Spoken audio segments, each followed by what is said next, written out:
810 kHz, São Paulo, capital. Rede Canção Nova de Rádio. Nós espalhamos o amor pelo ar. Começa agora mais um programa com a qualidade da Rede Canção Nova de Rádio. Mais saúde, Rede Canção Nova de Rádio.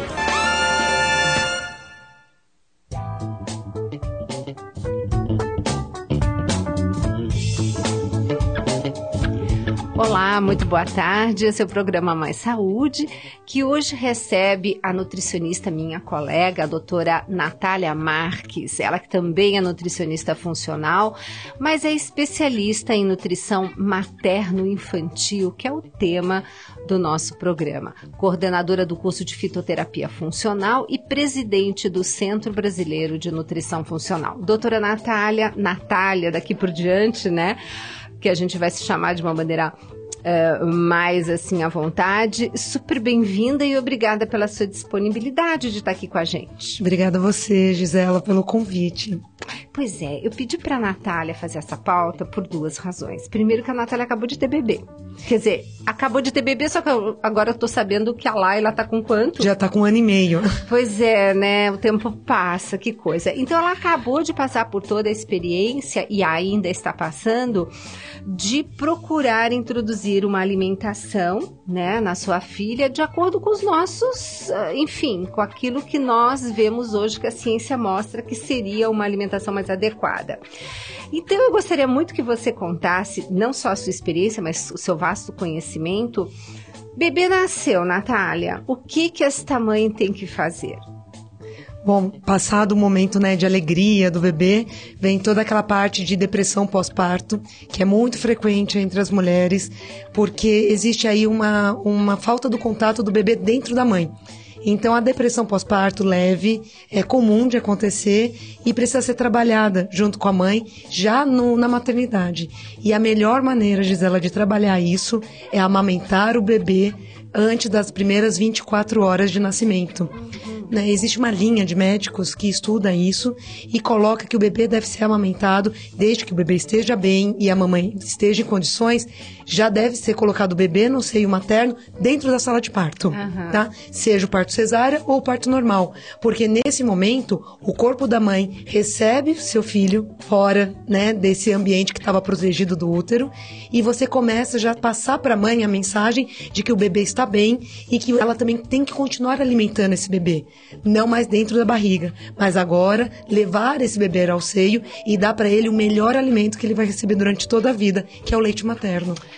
Natália, vamos comentar um pouquinho, porque todo mundo sabe que é importante esse primeiro leite, mas assim, explica um pouco mais profundamente, porém, lógico, dessa maneira didática que você tem, por que é importante esse primeiro leite, por que tem vantagens o parto normal do parto cesárea? Conversa um pouquinho com as nossas ouvintes. Primeiro, a diferença entre o parto normal e o parto cesárea, isso ainda é muito estudado e existem várias linhas de médicos que trabalham com o parto normal e tem assim, né, a questão de você dar para o bebê uma segurança melhor na hora desse nascimento, né? É importante, sem dúvida nenhuma, lembrar que o que precisa estar protegido é a vida do bebê e a vida da mãe. Por isso que muitas mulheres tentam hoje em dia o parto cesárea e não conseguem. E você sabia, Gisela, que está aumentando o número de cesáreas não só por condutas médicas, mas por limitações do corpo da mulher que trabalha.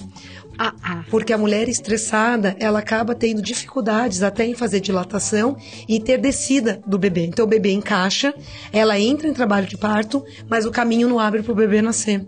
Então, infelizmente, como a mulher hoje é uma mulher multiatarefada, ela acaba passando aí por momentos de complicação durante o parto, tá? Quer dizer que, então, atualmente, a maioria até dos partos cesáreas são em função disso e não por uma opção, talvez? Exatamente. Apesar de ter algumas mulheres que optam, né, pela cesárea, existe muitas que querem o parto normal e não conseguem, tá?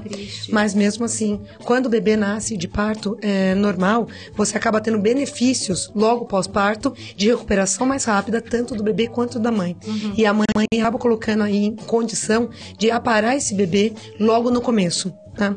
Porque o parto cesáreo consiste em tomar vários tipos de anestesias que duram mais tempo no corpo e têm efeito a longo prazo, fora o risco de infecções, e por isso tem uso de anti-inflamatórios, antibióticos. É uma série de medicamentos que podem atrapalhar esse primeiro contato e podem, inclusive, piorar a depressão pós-parto. Tá. E a vantagem do bebê nascendo pelo canal de parto, quais são as vantagens? Tá. Quando o bebê passa pelo canal de parto, ele vai entrar em contato com as primeiras bactérias que já são bactérias da mãe, né? Por que é importante? Nesse momento, a gente fala que o bebê entrando em contato com as primeiras bactérias, ele começa a fazer a microflora bacteriana dele, principalmente do intestino. Isso, né, é fundamental. Porque quando você tem esse bebê com essas bactérias crescendo dentro do intestino, que são bactérias benéficas, você começa a estimular o sistema da criança para amadurecer todos os órgãos internos e principalmente o sistema imunológico, que é aquele sistema que a gente tem dentro do corpo que reage contra tudo que tem de fora que pode ser lesivo para a gente. Então, contra bactérias ruins, contra fungos. Então, o bebê passar por esse canal de parto é extremamente importante para ele já entrar em contato com essas primeiras bactérias. Então, significa que o bebê não tem um sistema imune ainda? Não, ele usa o sistema imunológico da mãe. Então, assim, o bebê, durante toda a fase dele de gestação, ele se utiliza do que a mãe produz. Por isso que é tão importante acompanhar a gestação, Gisela. Porque se a mulher não tiver uma boa saúde, até, né, dessas bactérias que já estão presentes no canal vaginal, isso pode fazer uma contaminação para o bebê. Isso é muito conhecido porque tem algumas famílias de bactérias que os médicos fazem um exame antes da mulher ter o parto normal, porque se a mulher tiver essa bactéria, ela tem que tomar um medicamento antes do parto normal para evitar que essa bactéria contamine o bebê. Olha que interessante. Então é importante que a mãe acompanhe, faça o pré-natal direitinho para conseguir passar para esse bebê a melhor perfil, né, de bactérias e a melhor qualidade depois do leite materno. E esse colostro, que é o primeiro leite, o que ele tem de tão bom assim que todo mundo diz, não, o primeiro leite é indispensável? Esse primeiro leite começa, que muita mãe fala que é ralo, porque ele simplesmente é mais amarelado e parece uma água amarelinha. Esse leite é de extrema importância. Então, o leite bom não é aquele extremamente grosso e espumante. A gente tem muito esse conceito errado. A primeiro leite que desce, que a gente chama de colostro, ele tem todo o sistema imunológico da mãe. Então, ele reflete muito como a mãe lida com as agressões externas. Por que isso é importante? Para o bebê ficar protegido, né, nos primeiros dias contra qualquer tipo de infecção do meio ambiente, seja do hospital, seja em casa. Então é de fundamental importância que o bebê receba o colostro, e quando o bebê recebe o colostro, que a mãe tem uma sinalização através de um hormônio, que pra gente é como se fosse um sinal. Esse sinal diz que pode descer o resto do leite, que é o que a gente chama que é a descida do leite, que é quando o seio materno cresce muito e ele enche de leite e começa a escorrer. Que daí já é um leite que é mais branco, ele já é mais grosso. Só que ele é tão importante quanto o colostro. Certo. É oxitocina? É a ocitocina. Tá. Você sabe que 20% das nossas ouvintes e ouvintes são profissionais da área da saúde. Que bom. É muito bacana. Então, você pode ficar também à vontade para falar os termos nomes técnicos, desde que depois a gente traduza para o nosso público, né? Então, a importância da amamentação, né? Agora, existe essa coisa, Natália, de mulher não ter leite para aquela criança? Não existe. Se o bebê nascer e logo entrar em contato com o seio materno, você tem sim a produção de leite, e a produção de leite aumenta de acordo com a demanda do bebê. O bebê nos primeiros dias, ele não consegue abocanhar o seio materno completamente, o que faz com que tenha que ter uma adaptação. E aí é importante a presença do pai, porque o pai pode auxiliar a mãe nesse momento de contato exclusivo dela com o bebê. Ele começa a fazer parte da nutrição da criança também. Olha que bonito. Esse carinho do pai nesse momento é muito importante, para ajudar o bebê a pegar o seio materno de maneira completa. Não existe leite fraco, Gisela. Todo leite é produzido de acordo com as reservas da mãe, só que a mãe tira das próprias reservas para dar para o bebê. Então o leite sempre é um leite forte. Só que se você tem uma mãe que cuida da alimentação, tem substâncias benéficas na alimentação, o leite dela pode ter mais nutrientes do que um leite de uma mulher que não cuida da alimentação. Dá um exemplo, então, para as nossas ouvintes, Natália, o que seria essa mulher cuidadosa com a sua alimentação para fornecer um leite de melhor qualidade para o seu filho? É interessante você colocar isso, porque existe muito mito, né? E nesse momento existe a interferência de todas as mulheres que conhecem a mãe, que já tiveram filhos, né? Avó, mãe, Exatamente. sogra, tia. Né? Né? Assim, dos mitos, o melhor de todos é dar a canja para gestante. Por quê? A canja vai ter o frango, que é proteína animal, e vai ter o arroz. Né? O ideal era fazer essa canja aí com arroz integral, porque o arroz integral ainda dá mais nutrientes para essa canja. De maneira nenhuma essa mulher deve consumir bebida alcoólica, nem a famosa cerveja preta, que dizem que aumenta a produção de leite. Tá? Por que cerveja preta aumenta a produção de leite? Muito mais, porque você tem o líquido da cerveja, então ela faria o mesmo efeito que qualquer suco ou qualquer copo de água, e mais do que isso, o álcool desidrata a mulher. Então ele joga fora mais os líquidos. Só que como está tendo a produção de leite, esse líquido vai para o leite. Certo. Então, em momento nenhum, você deve ter o consumo de bebida alcoólica durante o período de amamentação. O que tem que ter nessa alimentação? Muito arroz, muito feijão, muita verdura e muita fruta.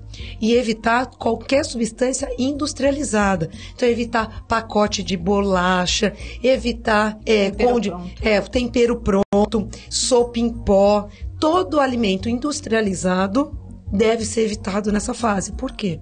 Para ser industrializado, eles colocam na indústria vários aditivos para manter a data de validade do supermercado.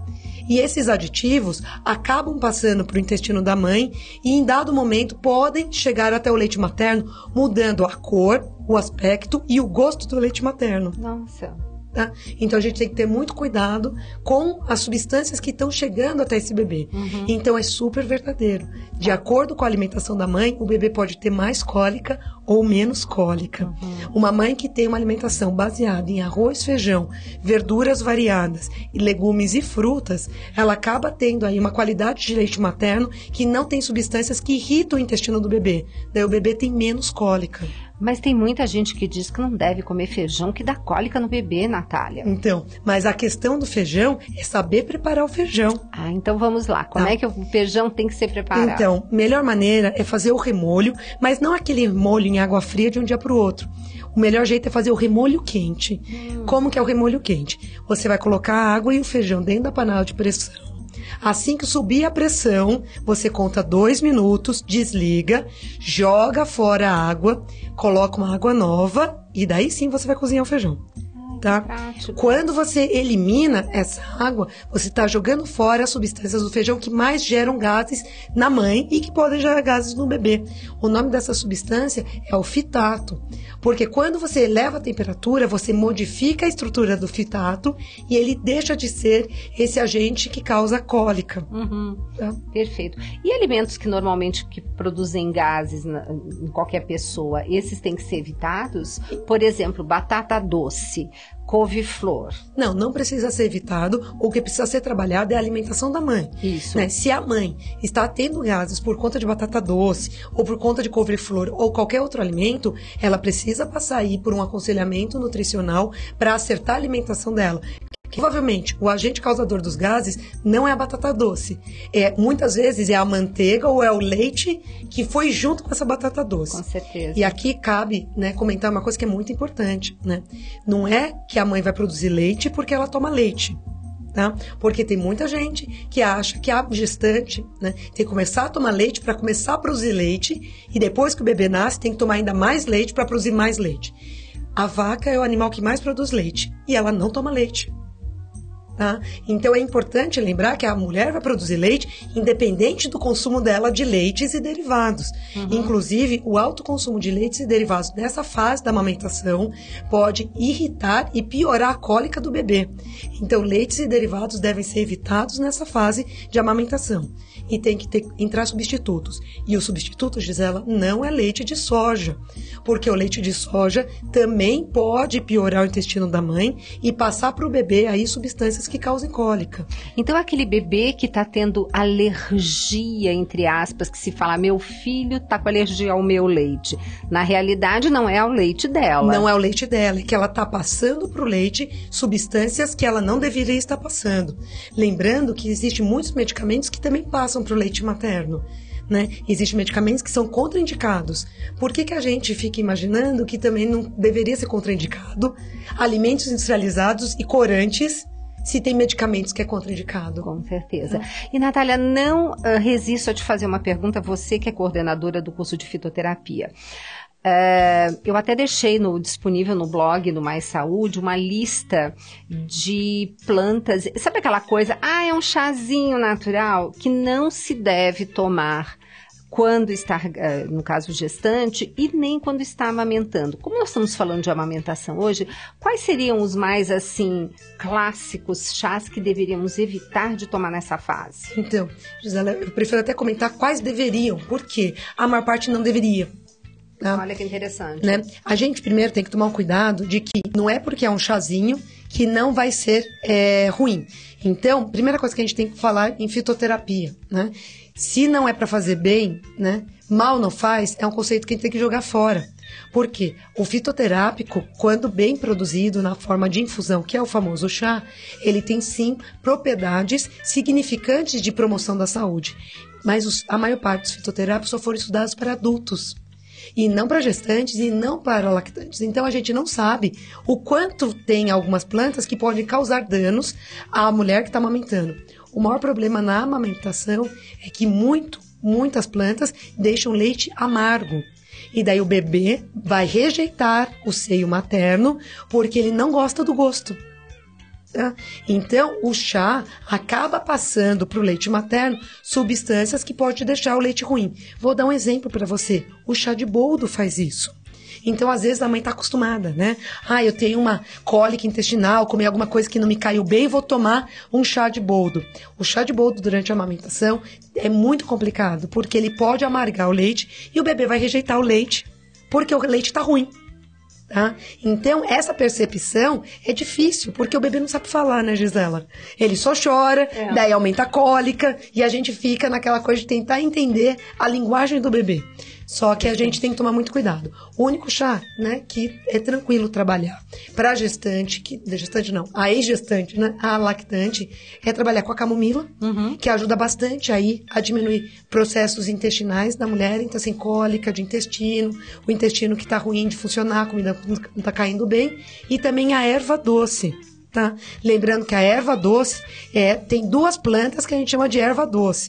Tem a Pimpinella anisium, que é a famosa erva doce para o pessoal do Sudeste. E também temos o funcho, que é mais conhecido pelo pessoal do Sul, que é um outro nome científico, que é o Phoeniclums vulgaris. Tá? Essas duas plantas pode usar, porque elas não amargam leite e elas fazem com que a mãe produza menos gases. Olha. E com isso, se a mãe produz menos gases, ela acaba absorvendo mais nutrientes e passando para o bebê um leite materno mais rico. E chazinho para bebê é ou não é adequado? É totalmente contraindicado. Tá? O bebê, ele deve ser amamentado exclusivamente até 6 meses. Nem água, Natália? Nem água. O leite materno, ele é rico em tudo que o bebê precisa, inclusive água. Tá? Então, o que é importante é observar aí as recomendações do Ministério da Saúde, principalmente da Sociedade Brasileira de Pediatria, e amamentar o bebê exclusivamente até os 6 meses. Os problemas que a gente tem hoje é que a mãe volta a trabalhar. Era isso que eu ia te perguntar. Né? A mãe volta a trabalhar lá com 3, 4 meses do bebê. Quando aquelas conseguem, após a licença maternidade, ainda um mês de férias, né? Exatamente. Aí o máximo são 4 meses, né? Exatamente. O que deve fazer? Em momento nenhum você deve desmamar o bebê com 4 meses. A mãe tem que ser orientada por um profissional qualificado, que pode ser o próprio pediatra do bebê, ou seu ginecologista pessoal, ou um nutricionista, ou até um enfermeiro, a como retirar e guardar o leite materno. Tá? Então, hoje em dia existem bombas que você consegue comprar em qualquer farmácia e retirar esse leite, congelar o leite e oferecer para o bebê quando a mãe está trabalhando. Perfeito. Nos mesmos horários? Nos mesmos horários. Se o bebê estava mamando de 3 em 3 horas, ele deve consumir o leite da mãe de 3 em 3 horas. Você sabe que no início as mães de primeira viagem ficam muito confusas. A que horas que eu devo amamentar? Como é que funciona? O bebê chora, aí você vai, atende? Como é que funciona? Isso mudou muito, Gisela. Né? Nos últimos 5 anos, toda a parte da Sociedade Brasileira de Pediatria mudou muitos conceitos sobre o horário da mamada do bebê. quem define o horário da mamada é o bebê, não é a mãe.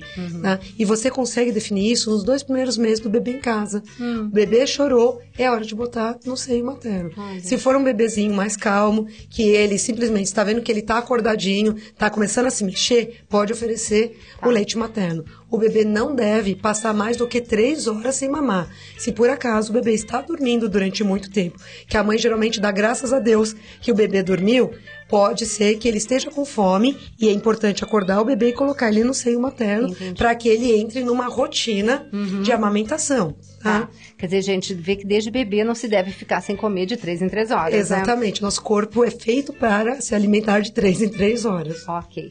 Bom, então essa criança está com a mãe que voltou a trabalhar e durante quanto tempo ela vai conseguir fazer isso? No caso da criança que a mãe está trabalhando e ela congela esse leite, a gente sabe que quando a criança está no peito, existe toda uma comunicação, né, com o nosso cérebro para a descida desse leite, Exatamente. Né? E aí com essa bombinha? Então, existe também pela sucção. É lógico que com o bebê é muito mais expressivo. Por isso, diz ela, que foi inventado uma bomba que tira o leite das 2 mamas ao mesmo tempo. Porque quando você estimula as 2 mamas ao mesmo tempo, o estímulo é maior e a descida é maior. E quanto mais o bebê mamar, mais leite a mãe produz. Então, qual é a orientação? A mãe está se preparando para voltar a trabalhar. Umas 2, 3 semanas antes dela voltar a trabalhar, entre as mamadas, o bebê mamou um seio, ela tira do outro. Ela pode, inclusive, tirar com o bebê mamando. Tá? Coloca o bebê no seio e fica tirando o leite do outro. Ai, que interessante. Tá? Porque com isso, ela vai começando a estimular. Não se assustem. No começo sai pouquinho. Sai 30 ml, 40 ml. Com o tempo, a mulher tendo uma produção grande que vai para 200 ml, 250 ml. E, Natália, você aconselha que essa mãe comece a congelar esse leite a partir desse momento? Exatamente. Para ela começar a fazer um estoque. Porque precisa estocar, né? O leite materno congelado dura até 6 meses. Desde que ele seja congelado imediatamente. Tá? Então, primeiro, separa frascos de vidro. Não serve plástico, tem que ser vidro. E tomem cuidado quando vocês forem comprar esse pote de vidro, porque a maior parte das empresas especializadas em bebês só fabricam de plástico. Exato. Tá? E tem muito plástico por aí que pode passar substâncias nocivas para esse leite. Então, o ideal é vidro esterilizado. Então, você pode esterilizar numa panela de água quente e depois, quando você colocar o leite dentro desse vidro, fecha imediatamente e coloca imediatamente no congelador. A tampa sendo de plástico não tem problema, desde né? que o leite não encoste na tampa. Tá. Sabe um vasilhame muito prático, aqueles potes de Nescafé. Exatamente. Tá. Que a gente até uma vez fez aqui uma matéria com o pessoal do banco de leite. Sim, que eles usam. Eles usam. Então eu comecei a reservar lá de casa, que a gente toma nesse café descafeinado, né? Então a gente começou a reservar para isso. Mas, Natália, a gente vai fazer um pequeno intervalo e já já a gente volta com esse tema, assim, apaixonante que é essa introdução. E nós estamos falando de amamentação, que é uma coisa muito linda. Já já a gente volta. Mais saúde. Mais saúde.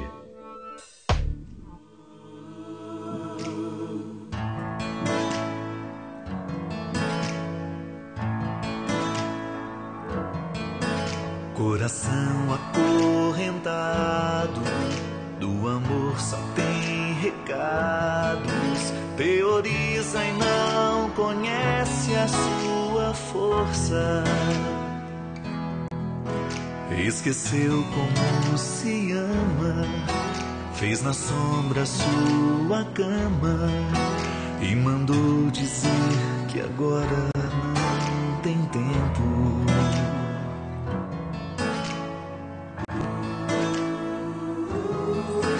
Coração, corpo presente, está no corpo mas ausente. Se perdeu na soma das indiferenças. Se ele perde ou se ele ganha, se ele bate ou se ele apanha. Coração não faz esforço pra vencer. Tropeça no amor, não sabe amar, sequestra e não sabe conquistar, se perde na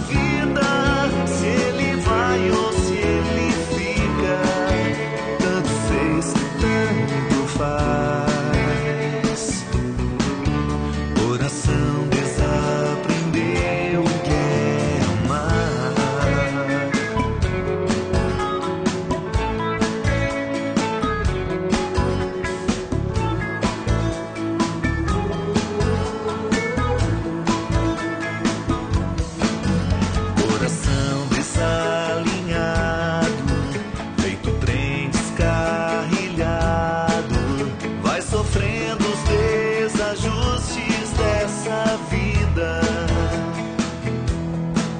Se destrói ou se edifica, se acredita ou se duvida, coração não faz esforço pra mudar. Coração caminhado, vive em risco e sem cuidado, já não sabe mais dizer o que é sagrado. Traz alguém sempre do lado, mas é sempre solitário. Coração não sabe mais o seu lugar. Tropeça no amor, não sabe amar, sequestra e não sabe conquistar, se perde na vida, se ele vai ou se ele fica, tanto fez que tanto faz. Coração desaprendeu o que é amar. Estamos apresentando Mais Saúde. Rádio América, AM 1410, São Paulo, capital. Um novo tempo está no ar.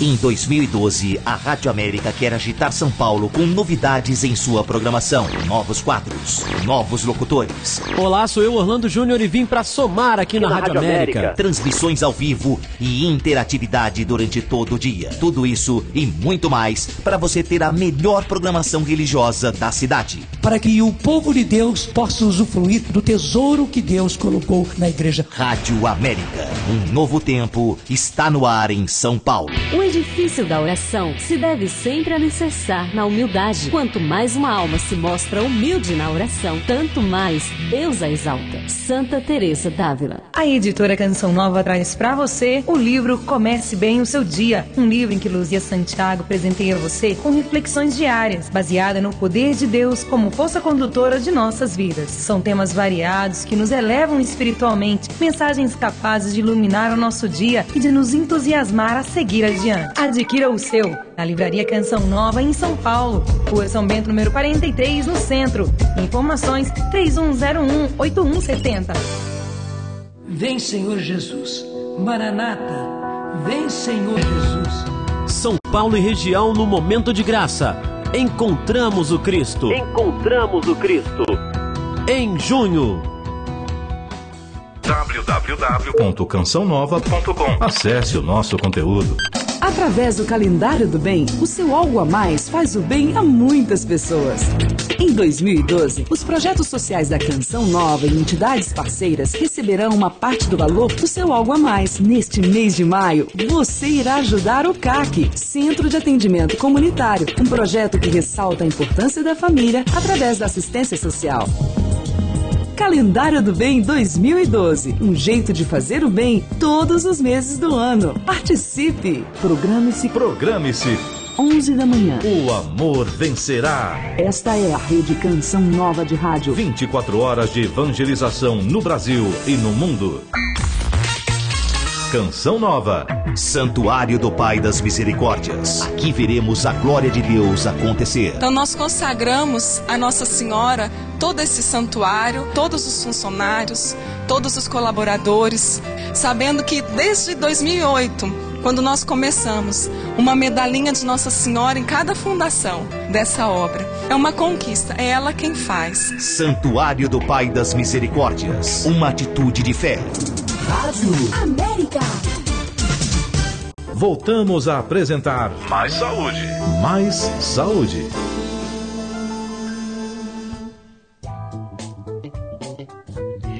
E voltando para o programa Mais Saúde, que hoje recebe a doutora Natália Marques, nutricionista funcional, especialista em nutrição materno-infantil, que é o tema do Mais Saúde de hoje, que nós estamos aqui conversando sobre amamentação, e já já nós vamos entrar nas comidinhas do neném. Mas Natália também é coordenadora do curso de Fitoterapia Funcional e presidente do Centro Brasileiro de Nutrição Funcional. Natália, então você disse no bloco anterior que camomila e erva doce são os 2 chás, os únicos que a mulher, quando está amamentando, pode usar. Gente, o resto descarta, nada. É camomila, erva doce ou água, né, que a gente toma. E muita água. Muita hidratação, né? Porque para produzir o leite materno, a mulher começa a utilizar muita água. Então ela desidrata com muita facilidade. Se a mãe começar a perceber que o lábio está secando, que a pele da mão está ficando mais seca, significa que está tomando pouca água.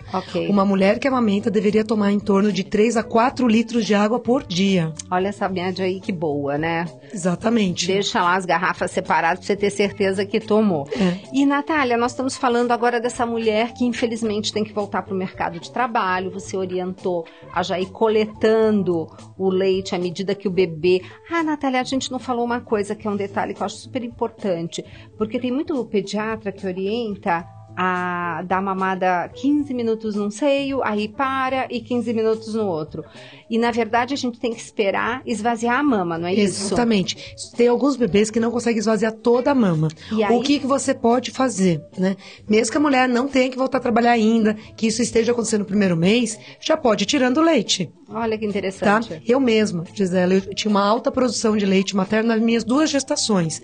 Né? Nessa segunda, eu acabei doando esse leite. Nossa, então, existem bancos de leite que pegam esse leite materno para dar para as UTIs dos bebezinhos que nasceram muito pequenininhos e que não conseguem mamar. Olha, que graça. Tá? Então, tem o Hospital São Paulo e Amparo Maternal, eles têm um trabalho muito bom nesse sentido, não custa nada, gente. Eles mandam para sua casa o pote já esterilizado, o único trabalho da mãe é, quando estiver amamentando seu filho, retirar o leite da outra mama, colocar no pote que eles vão buscar na sua casa. Gente, o máximo, tá? Né? É um trabalho muito bonito e de fundamental importância, porque tem muitos bebezinhos que nasceu prematuro, com baixo peso, que fica na maternidade às vezes 2, 3 meses, até ganhar um peso, e como eles não conseguem mamar, o leite da mãe deles seca. Ai, que judiação. Tá. E aí a importância, né, da gente conseguir fazer essa doação. Exatamente, né? É uma doação para o seu bebê e é uma doação para a comunidade também, né? Então você aí na sua cidade pode se informar, essas duas entidades, digamos, né, hospitais? Exatamente. São aqui de São Paulo, mas você aí na sua cidade, exatamente, com certeza... Toda Santa Casa tem um banco de leite. Basta só se informar como fazer o procedimento. Tá certo.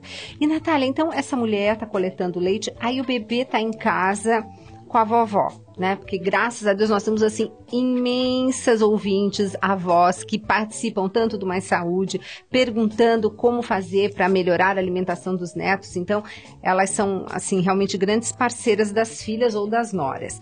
Então tá, eu tô lá com leite armazenado e congelado. Como que é o procedimento? Eu tiro para descongelar do freezer e ponho na geladeira? Exatamente. Desce do freezer, deixa na geladeira e depois vai aquecer em banho-maria. Nada de micro-ondas. Nada de micro-ondas e não pode botar o leite direto na panela. Abre a tampa do vidro e coloca em banho-maria até chegar à temperatura ambiente. Perfeito. Tá? Então tem que descongelar, mas não pode ferver esse leite de jeito nenhum. Sabe por quê, Gisela? O leite materno, ele tem umas substâncias que a gente chama de imunoglobulinas, que são células muito grandes, é uma estrutura proteica muito grande, que vai passar íntegra para o intestino do bebê para ajudar na imunidade do bebê. Se você ferve, você simplesmente estraga essa substância e daí o leite perde a qualidade. Tá, então qual é a temperatura adequada? É simplesmente, você tem que ainda conseguir segurar o pote com a mão, não pode estar esse pote muito quente, né? E quando você coloca no dorso da mão, esse leite tem que estar a temperatura mesmo, não pode queimar a sua pele. É só lembrar do leite que a mãe produz, né? Exatamente, que é a temperatura que gira em torno de 36 graus. Tá, essa dica é fantástica. E quando que essa avó vai perceber que essa criança está com fome? Vai manter as mamadas de 3 em 3 horas? Exatamente. Tem que ver qual que foi o último horário que o bebê foi ao seio materno, por exemplo, antes da mãe sair para trabalhar, contar mais ou menos 3 horas e daí oferecer o leite ao bebê. E quando que a gente sabe que é o momento de entrar com o alimento? O ideal, quando o bebê está exclusivamente no leite materno, quando o bebê faz 5 meses e meio, mais ou menos, 5 meses e 2 semanas, é o momento que a gente já pode começar a programar a alimentação da criança. Né? Então, o ideal é que com 6 meses a criança comece, não deixe o leite materno, mas ele comece a incluir na rotina dele, né? Tanto a papa salgada quanto a papa doce. Tá, e você sempre recomenda como? Que seja substituída primeiro a qual refeição e por qual papa e de que maneira a preparação? Tá. O ideal é começar com papa salgada, né? Por quê? Ao contrário do que muito tempo se fez, que começava com frutas, porque a aceitação do bebê da fruta é melhor porque a fruta é doce, o ideal é começar com papa salgada, porque alguns trabalhos dos Estados Unidos mostraram que existe aí uma relação entre bebês que começaram a consumir doce muito cedo, porque eles ativam a língua a perceber o sabor doce. E com isso viram adultos que procuram mais o doce. Tá? Então existe toda uma tendência da pediatria atual a começar a dar para o bebê o alimento salgado primeiro.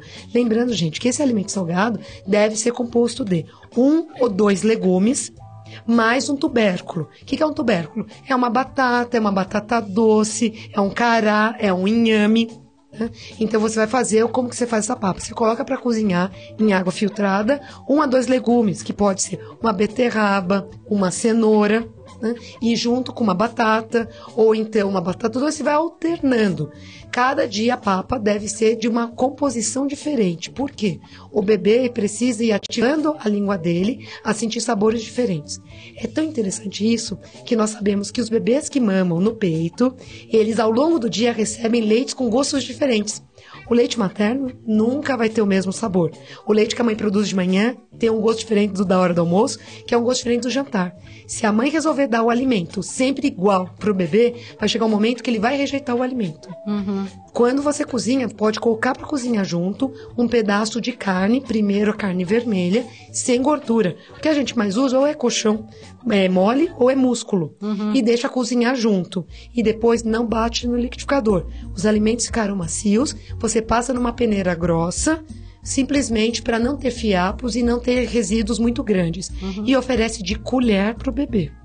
Tá? Inclusive esse detalhe de mamadeira é totalmente descartável hoje em dia. Exatamente. Falando, né? Uma mulher que tenha paciência, ela consegue fazer com que o bebê não utilize mamadeira. E essa avó que está cuidando desse bebê e descongelou o leite da nora ou da filha, como que ela vai oferecer esse leite para esse bebê? Não, o ideal é você oferecer num copinho. Existem os copinhos específicos para o bebê que ele consegue aceitar. Não oferece mamadeira, Natália? Não oferece mamadeira. Começa oferecendo no copinho. Se o bebê rejeitar o copinho porque ele baba muito, e tem alguns bebês que são impacientes, e estão com fome. Que estão com fome. Você pode oferecer uma colher para faixa etária. Então, o ideal é comprar uma colher que ela seja macia, que tenha silicone, né? Não qualquer tipo de borracha, um silicone resistente, e oferecer de colher.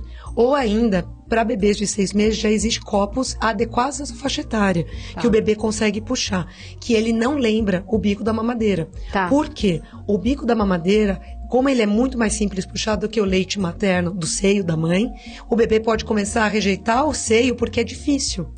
Né? E o ideal é que essa amamentação continue na vida do bebê até 2 anos de idade, Gisele. Tá certo. Então tudo que a gente não quer é um bebê de 6 meses que deixa de puxar o peito materno porque ele tá com preguiça, porque ele acostumou com um bico mais macio. Lei do menor esforço começa cedo, né? Exatamente.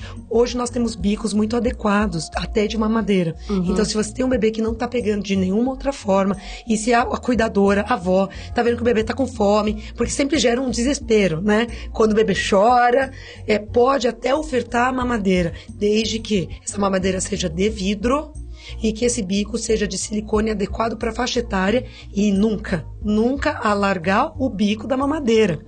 Que muita gente fazia, passava uma agulha no bico da mamadeira para ficar mais largo e mais fácil do bebê puxar. O bico é fechadinho, é bem pequeno, que é para o bebê fazer esforço. Porque isso tem uma função, né? Exatamente. A função é de fonoaudiologia. O bebê, ele precisa fazer esse esforço com a boca para ele desenvolver os dentes e toda a arcada. Então, ele vai ter aí um sorriso bonito se ele mamou bem logo na primeira infância. Tá certo. Então, chupeta, como é que fica? Chupeta não se usa. Não se usa, viu, gente? Né? Eu lembro que eu discuti muito, minhas filhas nenhuma usou chupeta, e mamadeira foi aparecer na vida delas só na forma de copo. Tá? Nenhuma delas nunca utilizou mamadeira. Olha que interessante. Quando ficava em casa, tinha o copo específico da faixa etária. Tá? A chupeta não deve ser introduzida. A Sociedade dos Dentistas só abre uma exceção, se o bebê coloca o dedo dentro da boca. Se o bebê tem o hábito de chupar a mão, ou principalmente o dedão, você deve tirar o dedão e oferecer a chupeta. Por quê? O dedão é muito mais prejudicial para a arcada dentária do adulto do que a chupeta. Só que assim, não é qualquer chupeta, Gisela. É aquela chupeta de silicone que tem um formato adequado para fazer com que o bebê chupe. Tá? E outra, a chupeta, se introduzida, tem que sair da vida do bebê com 1 ano. Porque depois de 1 ano, o bebê simplesmente deixa a chupeta parada na boca. E isso faz com que modifique a arcada do bebê, dificultando o aparecimento de dentes e potencialmente ele vai precisar de um aparelho na vida adulta. Então, gente, olha quanta dica pequenininha, né? Que se a gente coloca em prática, você ajuda e facilita o resto da vida essa criança, né? Exatamente. E sua vida também, né? Porque depois... Pagar o aparelho. Ir no dentista, apertar o aparelho, criança reclama. Não é fácil. Não é fácil. Bom, então nós começamos com as papas salgadas e no horário do almoço. No horário do almoço. Isso. E quanto tempo fica? Durante 1 semana. 1 semana. Aí na outra semana, o que a gente introduz? Você pode começar a introduzir, né? A frutinha amassada, as frutas mais indicadas. É a banana, a maçã, o mamão formosa, não é o papaya, porque o papaya tem mais agrotóxico.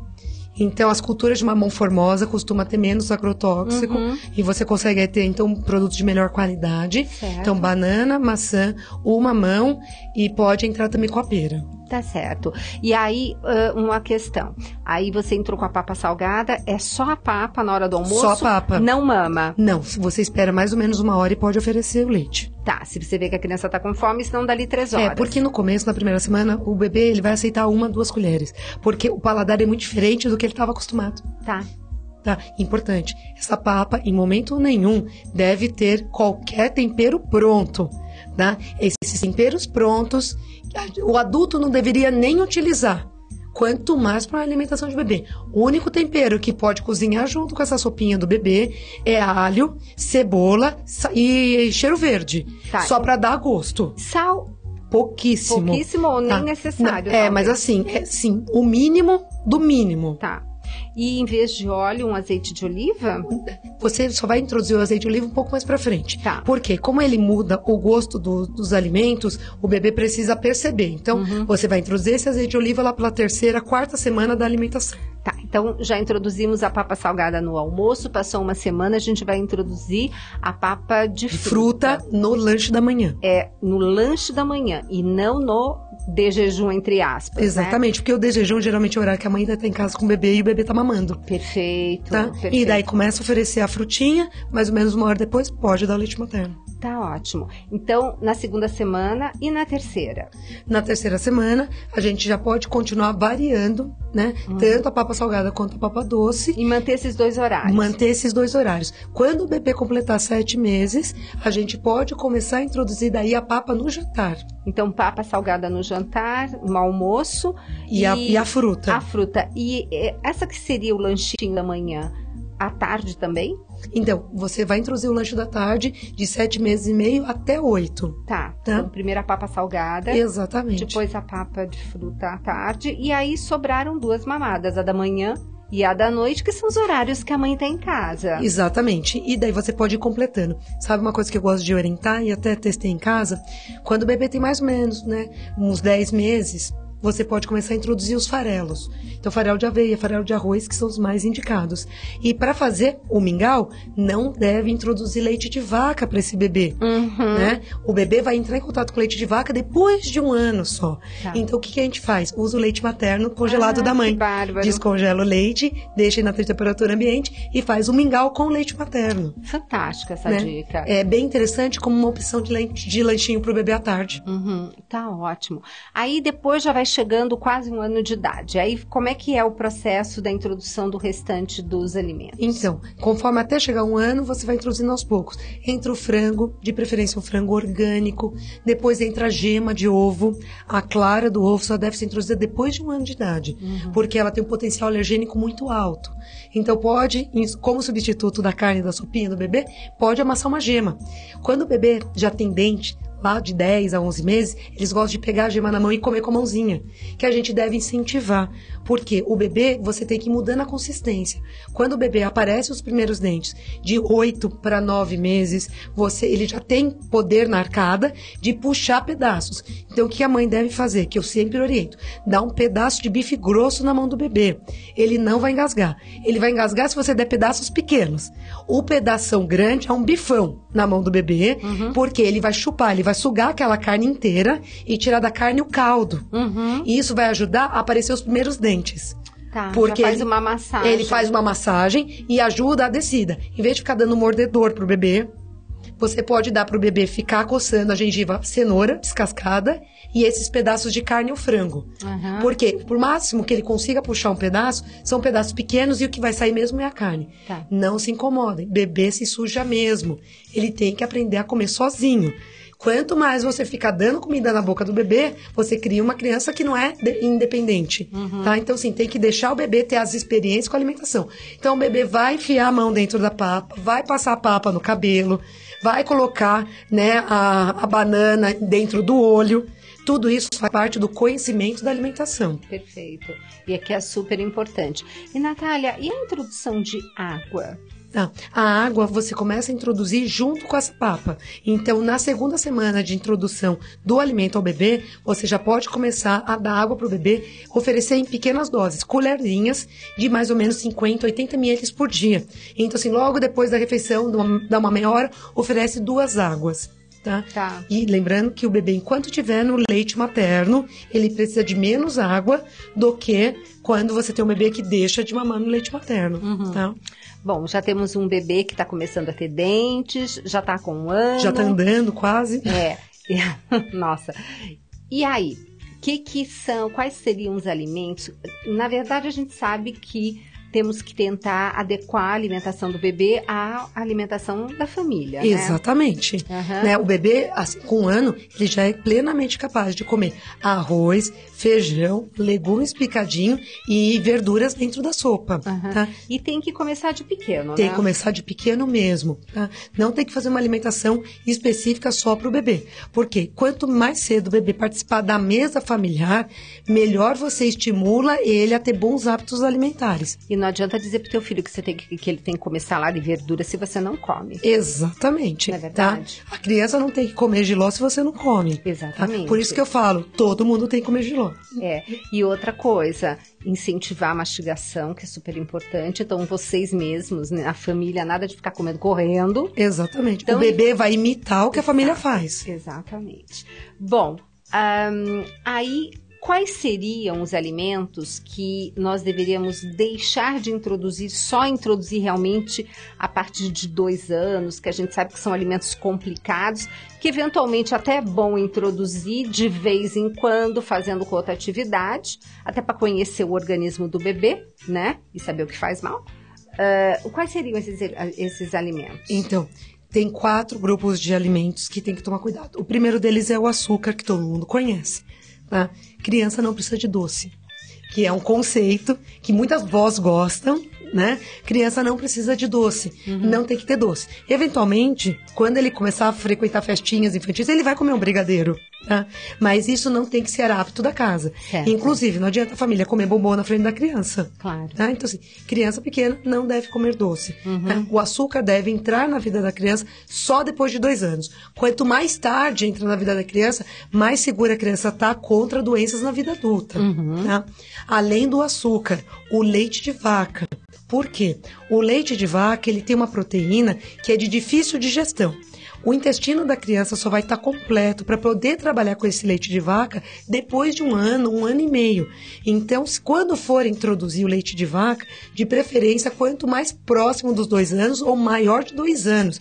E sempre em pequena quantidade. Por quê? Se você começar a resolver transformar o seu leite materno em leite de vaca para a criança, isso pode desencadear um quadro alérgico já na primeira infância. Inclusive, essa introdução não é todo dia, toda hora, Exatamente. né, É o que a gente chama de rodízio. Então, assim, um lanche da tarde da criança pode ser aí uma vitamina de frutas batida com um pouquinho de leite. Tá? Ou então, em algum momento, vai na casa da avó e come um purê de batata que tem leite no meio. Só que isso não deve ser um padrão. O padrão deve ser não ter esse leite de vaca tão presente. E tem que tomar muito cuidado, porque existem muitas recomendações de uso de iogurtes para crianças pequenas. Lembrando que tem muito iogurte que é recomendado na primeira infância, que está aí com a terceira classe de alimentos proibidos até os 2 anos, que são os aditivos e os corantes, que também podem gerar processo alérgico. Então, não é que a criança não possa comer um iogurte de vez em quando. Quando for comer, é melhor aquele caseiro, né, feito em casa, branco, que pode até ser batido com uma fruta, e é sempre, eventualmente, nunca deve estar presente no cotidiano. O que tem que estar presente no cotidiano é fruta, verdura, arroz, feijão, ovo. Né? E o ovo, muita gente foge do ovo. Exato. E o ovo é um dos melhores alimentos para desenvolvimento cerebral da criança. Então, toda criança deveria abusar no uso de ovo, que é algo que as pessoas hoje simplesmente condenam, né? E, Natália, a gente não falou na amamentação que está me ocorrendo agora, da mulher que teve gêmeos, gestação gemelar. Então, como que funciona? Quando é gemelar, ela é plenamente capaz de amamentar os dois. Olha só, gente. Né? Amamenta um em cada seio quando eles são pequenininhos. E simultaneamente. E conforme a criança vai crescendo, que já não cabe mais no colo, né? Simultâneo os dois, os bebês eles começam a fazer os próprios horários. Muitas vezes você consegue intercalar um e outro. Importante, sempre trocar o bebê de peito. Porque a mãe, às vezes, tem o hábito de, por exemplo, colocar o bebê, sempre o mesmo bebê do mesmo lado. Tem que inverter, porque cada bebê puxa a mama de maneiras diferentes. Então, para você estimular as duas mamas, é bom intercalar os bebês. E agora eu tô com um caso, né, no consultório, de uma paciente que tá grávida de trigêmeos. E aí, Natália? Né? A gente já começou a fazer todo um trabalho de conscientização, porque ela quer muito amamentar, e ela quer amamentar os 3. Olha, então, ela já faz um trabalho de nutrição há muito tempo, e ela é uma pessoa muito consciente, e nós já estamos traçando estratégias dela amamentar 2, oferecer leite materno por terceiro num copinho, e intercalando cada mamada, um dos bebês toma no copinho. Ai, Natália, mas olha, como esse assunto é interessante. É uma delícia, né? E como daria pra gente conversar outros tantos programas. Mas já tô vendo que a gente tá chegando no final. Eu quero te agradecer, assim, muito, Natália, a sua disponibilidade, porque você tem uma agenda monstra. Eu sei que você acabou de voltar de viagem e, enfim, se disponibilizou para estar aqui conosco, aqui nos estúdios da Rádio América ao vivo. E eu nem ofereci para vocês mandar um e-mail para verica@cançãonova.com, mas ainda é tempo, porque eu quis realmente que a gente ficasse assim com a Natália e tivéssemos o máximo de informações possíveis. Mas vocês podem estar mandando as suas dúvidas, que depois a gente encaminha, né, Natália? Exatamente. Super obrigada. Obrigada pelo convite, foi um prazer. E um beijo grande e até o próximo Mais Saúde. Mais Saúde.